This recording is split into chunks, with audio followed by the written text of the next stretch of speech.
کسی بھی شب میں آپ کو شب قدر جو ہے وہ میسر آ سکتی ہے۔ اعتکاف کے حوالے سے کوئی مختصر کلام کرتا ہوں۔ اللہ تعالیٰ ارشاد فرماتے ہیں وَعَهِدْنَا إِلَىٰ إِبْرَاهِيمَ وَإِسْمَاعِيلَ، ہم نے تاکید فرمائی ابراہیم اور اسماعیل علیہ السلام کو، ان طاہر بیتی، کہ میرے گھر کو پاک اور صاف کر دیں، للطائفین، طواف کرنے والوں کے لیے، والعاکفین، اور اعتکاف کرنے والوں کے لیے، اور رکوع اور سجود کرنے والوں کے لیے۔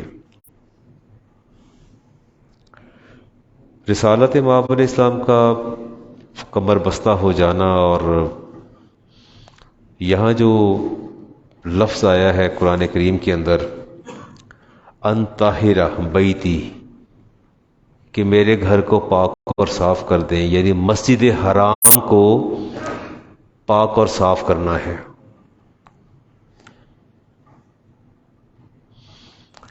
اس کا مطلب ہے کہ معتکفین پہ جو بھاری ذمہ داری عائد ہوتی ہے وہ اللہ تبارک و تعالیٰ کے گھر کو ان ایام میں جبکہ وہ حالت اعتکاف میں ہیں انہیں پاک اور صاف رکھنا ہے۔ اگر وہ پاک اور صاف نہیں رکھتے اس کا مطلب ہے کہ وہ اعتکاف کی روح کو نہیں پا سکے۔ دیکھتا ہوں میں یہاں افطاری ہوتی ہے، اگر کبھی جلدی آ جاؤں تو مجھے صفائی اور نظافت کا جو ہے اس میں انتہائی غیر محتاط رویہ جو ہے ہمارے حضرات کا مجھے نظر آتا ہے، دکھائی دیتا ہے، جو ٹھیک نہیں ہے۔ میں بطور خاص معتکفین حضرات سے کہوں گا، ابو داؤد شریف کی حدیث پاک میں آتا ہے مساجد کو تعمیر کرو وَنُطَهِّرُهَا، اور اس کو پاک رکھو، صاف رکھو۔ رسالت مآب علیہ السلام نے ارشاد فرمایا کہ مسجد کے اندر کسی شخص کا ایک بال کو پھینک دینا بالکل ایسے ہے جیسے مردار گدھے کو لا کے مسجد کے اندر رکھ دیا جائے۔ اس لیے وہ داڑھی کھجانا، بال کھجانا، یا کوشش کیا کریں کہ قصداً ایسا کوئی عمل نہ ہو جائے کہ اللہ کے گھر، اور نکلتے آتے جاتے کہیں کوئی تنکا ہو، کوئی چیز ہو، اس کو چن لیا کرے تاکہ مسجد جو ہے وہ صاف اور پاک رہے۔ الطفل فی المسجد خطیۃ، آپ نے فرمایا کہ اگر کسی نے غلطی سے بھی مسجد کے اندر کوئی چیز خطا سے، بھولے سے کوئی چیز ڈال دی ہے، کفارتہ ان لواریہ، فرمایا اب اس کا کام یہ ہے کہ وہ واپس آئے، اس مسجد کو، اس جگہ کو دھو کے صاف کرے، اور پھر زعفران لے کے اس جگہ پر زعفران ملے۔ یہ اس کی ریمیڈی ہے۔ ہم کتنے غیر محتاط ہیں،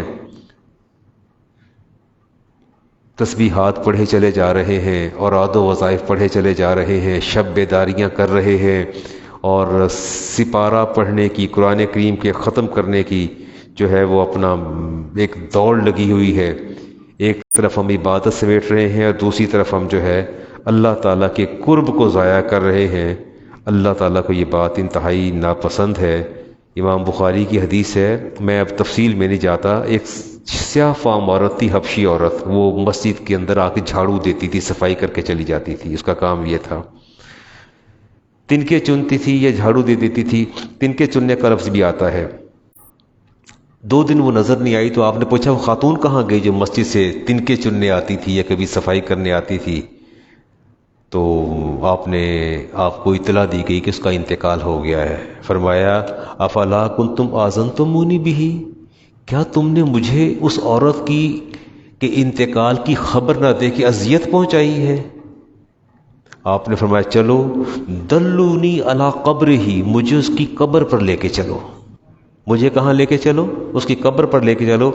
او قال علی قبرہا فاتا قبرہا، آپ وہاں تشریف لائے قبر پر، فصلی علیہا، اور آپ نے قبر کے اوپر کھڑے ہو کے، صلی کے 2 معنی ہے، دعا کرنا بھی آتا ہے اور نماز جنازہ، کیونکہ اللہ کے رسول جو ہے پوری امت کے ولی ہیں، تو جو آپ نے وہاں کھڑے ہو کے نماز جنازہ ادا کی یا آپ نے وہاں دعا فرمائی، اس کا کوئی اور کام نہیں تھا عورت کا، وہ صرف اور صرف جو ہے وہ مسجد میں آ کے صفائی کر جاتی تھی، یا کسی دن آ کے دھاگے تنکے کوئی ٹکڑا رکھا ہو تو اس کو صاف کر دیتی تھی۔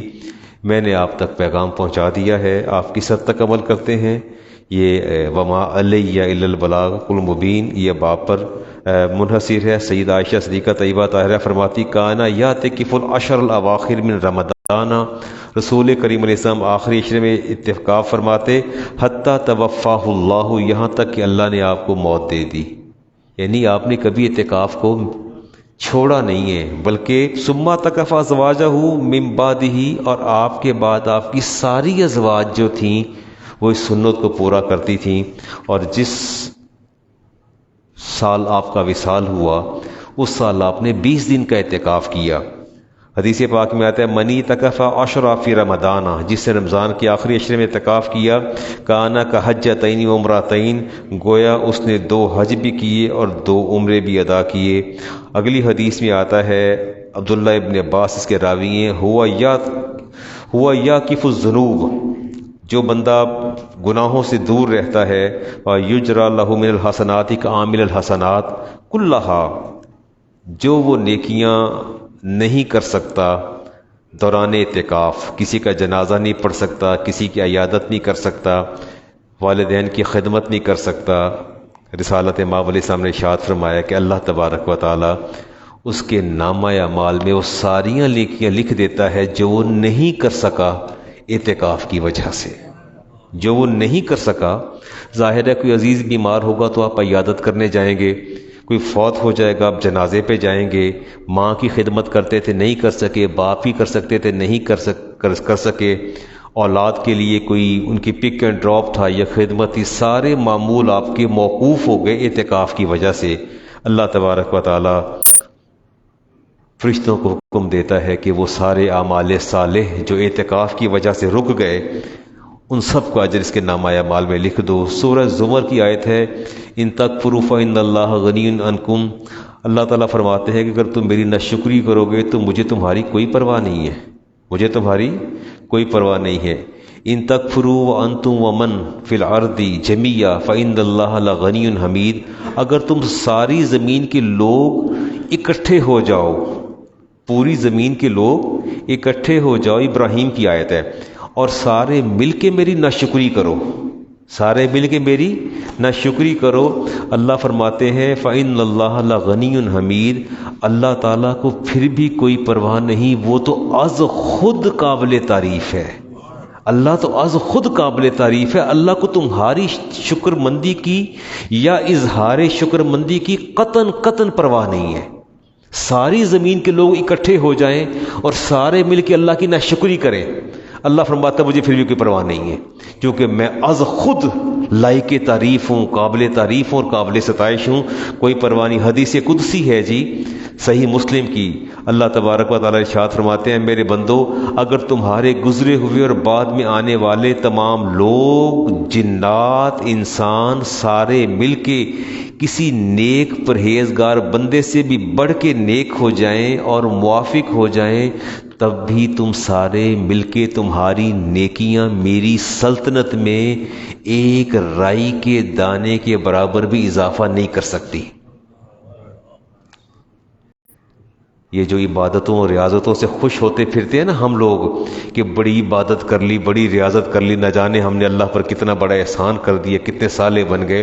اللہ فرماتے ہیں تمام انسان، باجوہ صاحب انسان نے، جنات بھی، امام مسلم کی حدیث، حدیث قدسی کا مطلب ہوتا ہے وہ حدیث جو براہ راست اللہ کے رسول کے الفاظ نہیں ہیں، اللہ تبارک و تعالیٰ کے اپنے کلمات ہیں۔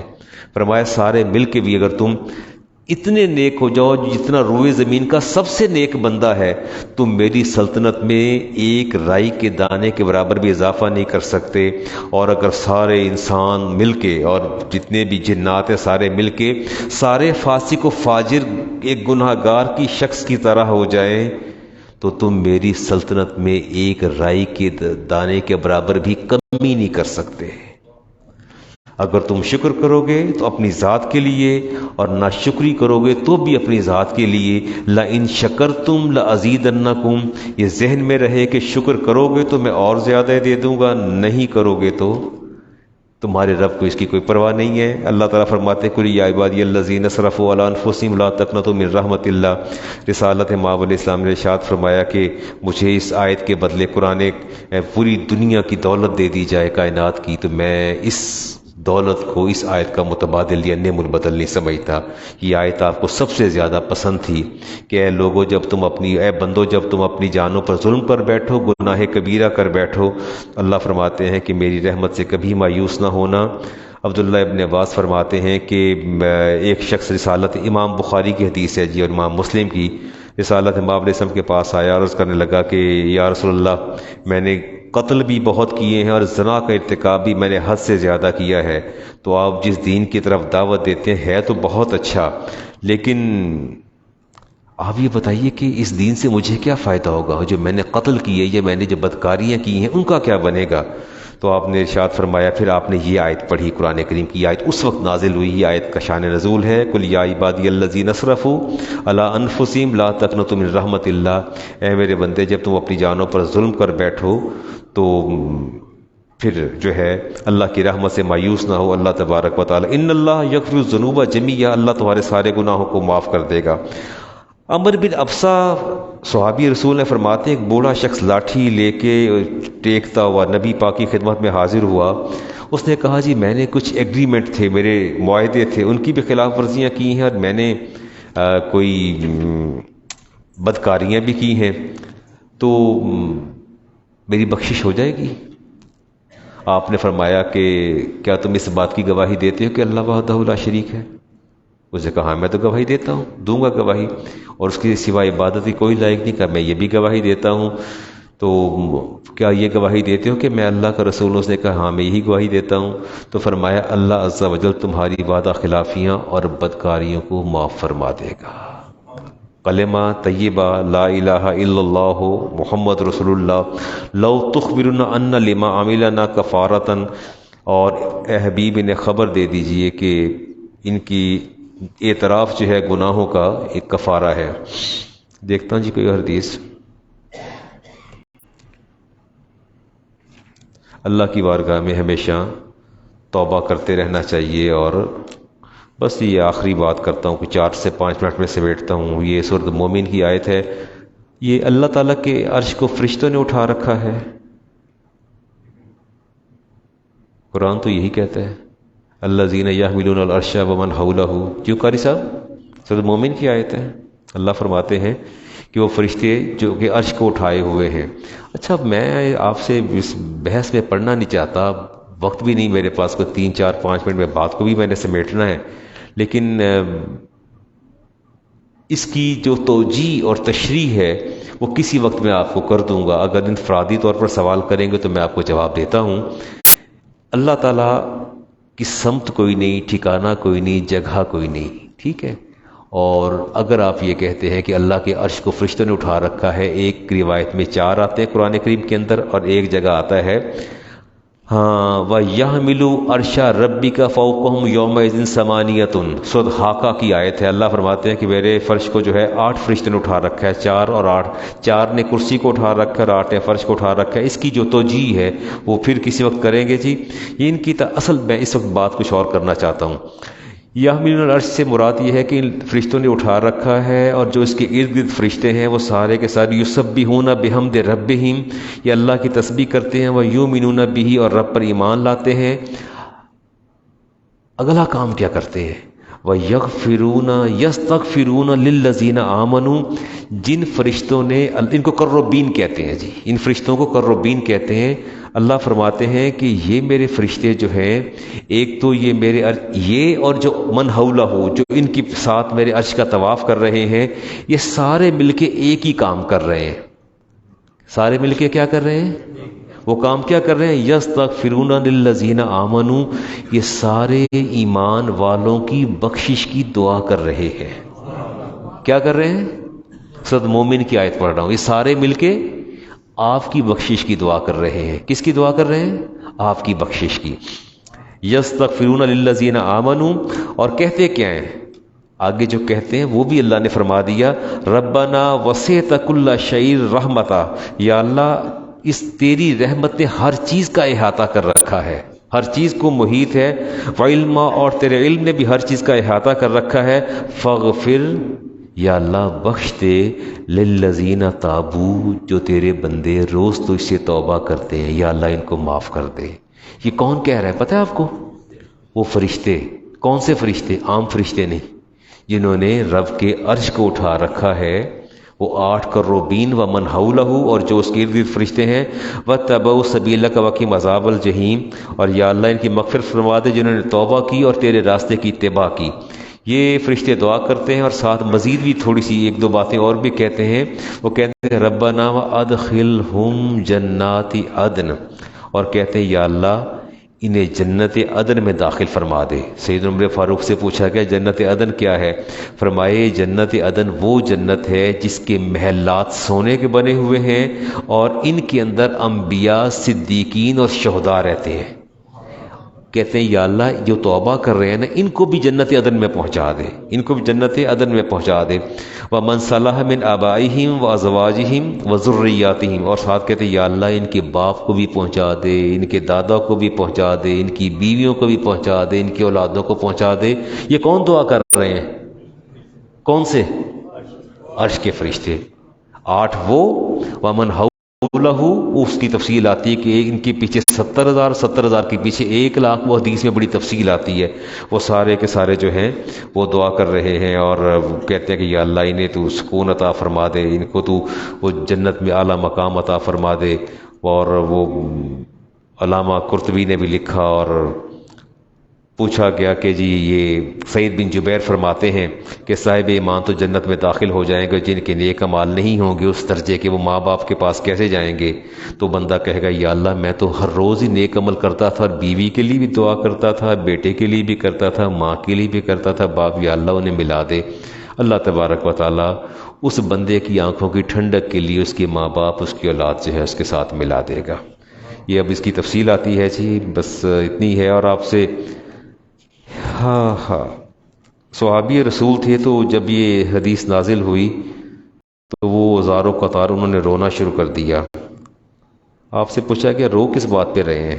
وہ کہتے ہیں میں رو اس بات پہ رہا ہوں کہ ہم اپنے بستروں پر آرام کر رہے ہوتے ہیں، اپنے گھروں میں ہوتے ہیں، اللہ کتنا رحمان اور رحیم ہے، اس کے فرشتے عرش پر ہمارے لیے دعا کر رہے ہیں، ہمیں ان کی خبر بھی نہیں ہے، اور اتنا رحمان ہے جس کا تصور بھی محال ہے۔